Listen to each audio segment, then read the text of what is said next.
Hello everyone, welcome to our channel. So today in this tutorial, I'm going to show you how do you save and export in Clipchamp. So let's get into the video. Open up Clipchamp and log into your accounts. So once you have opened up Clipchamp, what are you going to do? We're going to create a video. So for example, I will create a new video. Um, so I'm just loading. So let me select the video now that I want to work on. So for example, I'll choose this video here, so I'll just click and drag it here so that I can import it. So if you want to export, first you need to import it.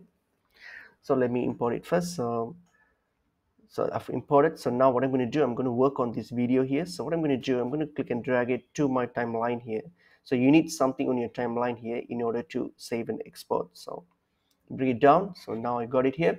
So now what I'm going to do, I'm going to do some basic editing. For example, I'm going to trim this video so it's a bit lengthy. So for example, what I'm going to do, I'm going to select this video here, and then I've got this slider here. So I'm going to trim this a bit slightly. I don't want up to this. All right, that's fine.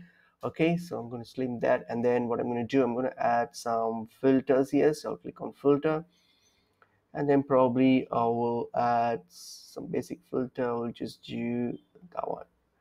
Okay, so that's done. So I'm going to add that. Okay, and then once that's done, so if you want to add any more editing, or if you want to do whatever you want to do, if you want to add text, you can also add text. So yeah, so all I want to do is just do a bit of trimming at the front as well. So that's it, done.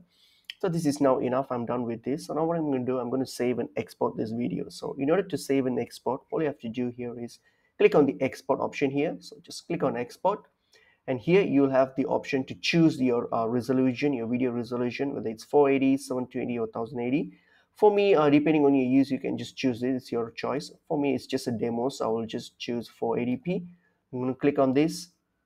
So now this is going to export this video and also save a copy on your laptop or your computer, all right, by default. So what happens is once this is done, you'll get a copy of your video. And also if you want to create a video link, you can choose this. And also you have all these options here to save to a Google Drive, to upload to YouTube, and those things. See, so now my video has been exported and also has been saved to my computer here under downloads. So my video is now in downloads folder. So that's pretty much it. So hope this video is helpful to you all. I'll see you all in another video. Thank you.